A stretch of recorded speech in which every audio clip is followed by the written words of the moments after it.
Ethiopia has been getting an unfair news coverage in the international media. So what's going on? Ethiopia and Egypt have been talking for the last 10 years about a dam. Imagine talking for about 10 years. While the talk is going on, Ethiopia completed the largest dam in Africa. When the dam reached an operational stage, filling the reservoir became the most contentious part of the negotiation. Ethiopia's government's recent announcement to fill the reservoir shows the government's assertive position and its independence from outside influence. Let's see what Egypt has been saying. Egypt's government claims if the dam fills quickly, Egypt will be in deep trouble, meaning massive drought in Egypt. The media campaign against Ethiopia has been underway for some time, accusing Ethiopia's action will cause an imminent drought. Egypt's political leadership spreads the water shortage story within the country and within the highest levels of international organizations. Recently, Egypt tried to drag the Security Council into the dispute, but the effort did not bear any fruit. Then the government focused on the media campaign telling the drought story around the world. Here's the strange part of this story. No one appears to challenge the veracity of Egypt's claim, and the media appears to beat the same drum. But if we examine Egypt's claim, we find a story that does not make sense. Will Egypt suffer from drought, or the drought story a smokescreen?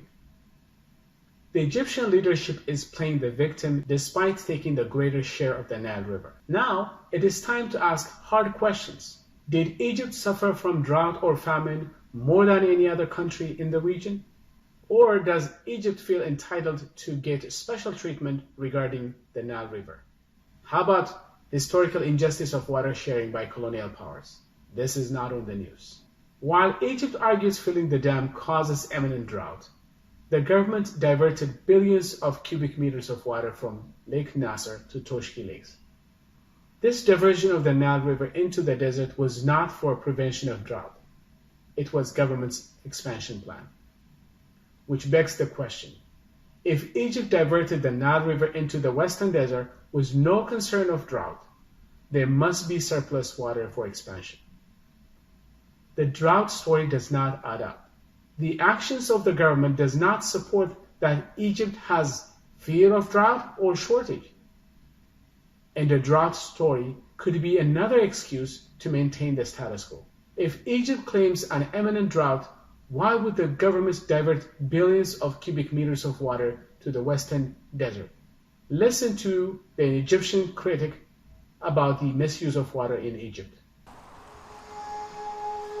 It has become evident, however, that it's easier to build canals than to convince young people to move into one of the warmest areas in the world. This is a very hot area, extremely hot, by the way. You have no idea how hot it's going to be in the summer. Yeah? I lived there and I know. It's the hottest part of the world, actually.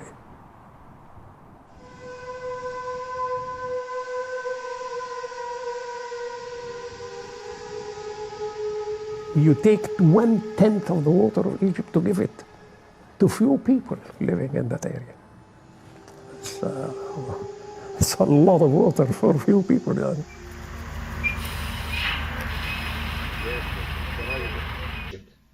Truth be told, the government of Egypt will never talk about Mubarak pumping station in Toshki lakes while claiming an imminent drought in Egypt, because the drought story falls apart.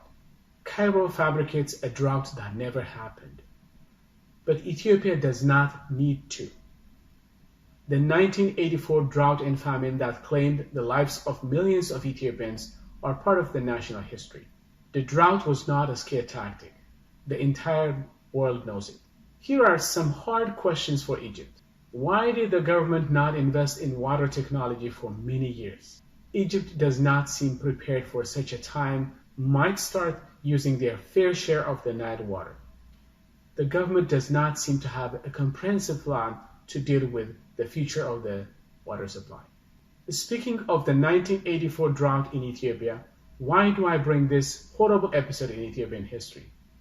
Because Egypt shamelessly claims an exaggerated drought as an imminent drought. But Ethiopia knows what it means to lose millions of its citizens because of drought and famine. Ethiopia suffered a real drought. It was not government's fabrication. Here's a point everyone needs to remember. Ethiopia needs the Nile water equally, if not more than Egypt. The nation suffered long enough. Ethiopia wore the shame of drought on the world stage.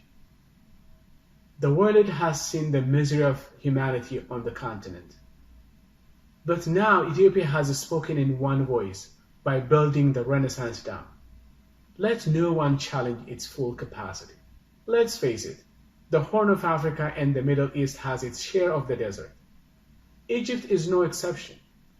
But countries in the region manage the water supply for hundreds of years despite harsh weather conditions. For instance, Israel and Libya share similar geographic and climatic conditions. They do not have the luxury of the Nile River passing through the land either. But these neighboring countries do not talk about the existential threat when talking about their water supply. Despite the same desert conditions, Libya, Israel, and many others meet their water demand because they chose to invest in sensible water technologies. It is high time Egypt learns from its neighbors. The government of Egypt uses the drought story, the colonial era water agreement, and military threat as a leverage and a scare tactic to discourage upstream countries and convince international allies. This approach has been Egypt's long-term strategy. But time has changed, and Egypt should rethink the archaic policy and come up with a serious Nile River policy. Let's talk sense to the Egyptian government. The existential threat is not the dam next door, but rather Egypt's lack of long-term investment in water technology, outdated water policy, and unsustainable projects like Toshki Lakes that will create problems from Egypt, upstream countries, and the region as a whole. Ethiopia needs this water to change the lives of millions of its citizens. The population is growing, and Ethiopia cannot afford to repeat the tragedy of the recent past. Although the world came to its rescue, Ethiopia does not wish another "We Are the World" song again. This dam is Ethiopia's push for a better day, to join the rest of the world, to see the light of day, and to stand tall and proud as a drought-free nation, as millions of people prayed for her to be. It is also Ethiopia's symbolic response to the kindness and generosity of millions of people. When the powerful allies of Egypt sabotage Ethiopia's forward push, resist her progress, hamper her hard work, and trivialize the sacrifice of millions of hard-working people, let righteous humanity stand with Ethiopia. Let all allies of righteousness stand with Ethiopia today. Those who fought against this dam by withholding funding, impeding its construction, dragging its completion, are not fighting against the progress of a public project. They are fighting against the very survival of millions of hardworking people who are sick and tired of being under the grip of poverty. Next time you hear statements like the existential threat to Egypt or a massive drought in Egypt, remember the real drought of Ethiopia. Remember the 1984 drought of Ethiopia. Call this claim for what it is, an Egyptian hoax. Show your support and stand with Ethiopia today. Next time we'll talk about the new threat of Ethiopia.